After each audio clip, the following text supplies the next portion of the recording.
আসসালামু আলাইকুম। খুব গুরুত্বপূর্ণ একটা ম্যাচে রাত 8:30টায় নিউ ইয়র্কে বাংলাদেশ দল মুখোমুখি হবে সাউথ আফ্রিকার। মোটামুটি বলা যায় একটা কঠিন পরীক্ষায় আজকে বাংলাদেশ দল মাঠে নামবে। যদিও বাংলাদেশ দল কিন্তু এখন ভালো একটা অবস্থানে আছে, প্রথম ম্যাচে শ্রীলঙ্কাকে হারিয়ে। পক্ষান্তরে সাউথ আফ্রিকা দুইটা ম্যাচ খেলেছে, দুইটা ম্যাচেই জিতেছে। যদিও নেদারল্যান্ডসের সাথে তাদের কিন্তু নড়বড়ে লেগেছে, পক্ষান্তরে শ্রীলঙ্কাকে কিন্তু তারা দাপটের সাথে উড়িয়ে দিয়েছে। এখন প্রশ্ন হলো, ম্যাচটা যেহেতু নিউ ইয়র্কে, এই ম্যাচই কিন্তু হারের ব্যবধানটা বলে দেবে যে কারা জিতবে কারা হারবে। আর নিউ ইয়র্কের মাটিতে যে খেলাগুলো হচ্ছে সে খেলাগুলো কিন্তু লো স্কোরিং থ্রিলার ম্যাচ হচ্ছে। এইটা সব থেকে আতঙ্কের ব্যাপার। সাউথ আফ্রিকা প্রথম যে ম্যাচটা খেলেছিল শ্রীলঙ্কার সাথে, সেটা তো আমরা জানি 77 রানে অল আউট করে দিয়েছিল শ্রীলঙ্কাকে। সেই মাঠেই কিন্তু বাংলাদেশ দল লড়তে নামবে আজ রাতে। এখন বাংলাদেশ দলের আসলে করণীয় কি? আজকের ম্যাচটা বাংলাদেশ যদি সাউথ আফ্রিকার সাথে হেরেও যায় তাতে আসলে খুব বেশি একটা যাবে আসবে না, তবে চেষ্টা থাকতে হবে বাংলাদেশ দলকে যেন রানের ব্যবধান বা উইকেটের ব্যবধান কম হয়। যদি হারে সেই ক্ষেত্রে অবশ্যই যেন হারের ব্যবধানটা কম থাকে, কারণ নেদারল্যান্ডসের যে রান রেট তারা কিন্তু আমাদেরকে প্রায় ছুঁয়ে ফেলেছে। সেই জায়গা থেকে যদি বড় ব্যবধানে বাংলাদেশ দল সাউথ আফ্রিকার সাথে হারে, তখন কিন্তু সুপার 8-এ পৌঁছানোটা আসলেই টাফ হয়ে যাবে। আর একটা মজার তথ্য দিই, যে তথ্যটা আসলে টাইগার প্রেমী হিসেবে আপনার ভালো লাগার কথা নয়। বাংলাদেশ এবং সাউথ আফ্রিকা এই পর্যন্ত 8টা টি-20 ম্যাচে অংশগ্রহণ করেছে। জানেন কি, সাউথ আফ্রিকাকে কিন্তু এখনও বাংলাদেশ দল টি-20তে হারাতে পারেনি। Can you believe it? আসলে কিন্তু এটাই সত্যি।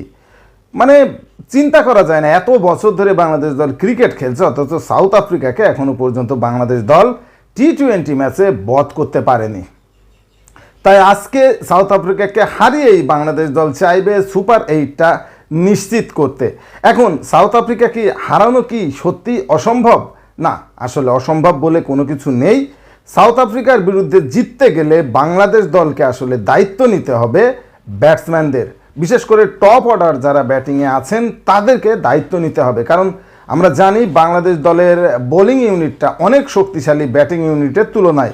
মিডল অর্ডারও খারাপ করছে না। মিডল অর্ডারে আমরা যদি দেখি তাওহিদ হৃদয়, মাহমুদুল্লাহ রিয়াদ, সাকিব আল হাসানের মতো প্লেয়াররা আছেন, তারা কিন্তু ঠেলে নিয়ে যেতে পারবেন। এখন উপরের সারির দিকে যে সৌম্য সরকার, তানজিদ তামিম এবং লিটন কুমার দাস, সাথে ক্যাপ্টেন নাজমুল হোসেন শান্ত, এই কয়েকটা প্লেয়ার যদি রানের ভেতর থাকতে পারে, শুরুটা যদি তারা একটু ভালোভাবে দিতে পারে, সেই ক্ষেত্রে কিন্তু সাউথ আফ্রিকাকে হারানো আমি কঠিন কিছুই দেখতেছি না। প্রথমে যদি সাউথ আফ্রিকা ব্যাটিংয়ে যায়, তাদেরকে চেষ্টা করতে হবে 130-40 রানের ভেতরে মূলত আটকানো। আর দ্বিতীয় যখন টার্গেটে বাংলাদেশ দল খেলতে নামবে দ্বিতীয় ইনিংসে, তখন দেখে শুনে আস্তে আস্তে করে ওই রান চেস করতে হবে।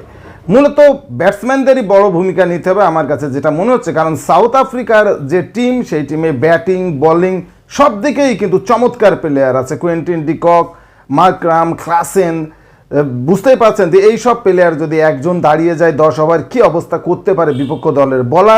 বোলিংয়ের দিকে যদি আমরা দেখি, পেস বোলিং ইউনিটটা সাউথ আফ্রিকার বরাবরই শক্তিশালী। সেখানে রাবাদা আছে, নর্জি আছে, দুইটারই পেসের আগুনে বাংলাদেশের ব্যাটসম্যানদেরকে কিন্তু তারা পোড়াতে যাবে। সব মিলিয়ে জম্প্যাক্ট একটা ম্যাচ হোক, সেইটারই প্রত্যাশা করতেছি। যে দলই জিতুক, ম্যাচটা যাতে হাড্ডাহাড্ডি লড়াই হয়, সেটাই আসলে মূলত প্রত্যাশা। তবে সাউথ আফ্রিকাকে হারিয়ে আজকে কিন্তু বাংলাদেশ দলকে রেকর্ড করতে হবে যে প্রথমবারের মতো সাউথ আফ্রিকাকে হারানোর যে রেকর্ডটা, সেই রেকর্ডটা বাংলাদেশ দল যদি করতে পারে, খুব সহজেই কিন্তু সুপার 8-এ বাংলাদেশ দল পৌঁছে যাবে। আপনার কি মনে হয়, বাংলাদেশ দল কি সুপার 8-এ পৌঁছাতে পারবে?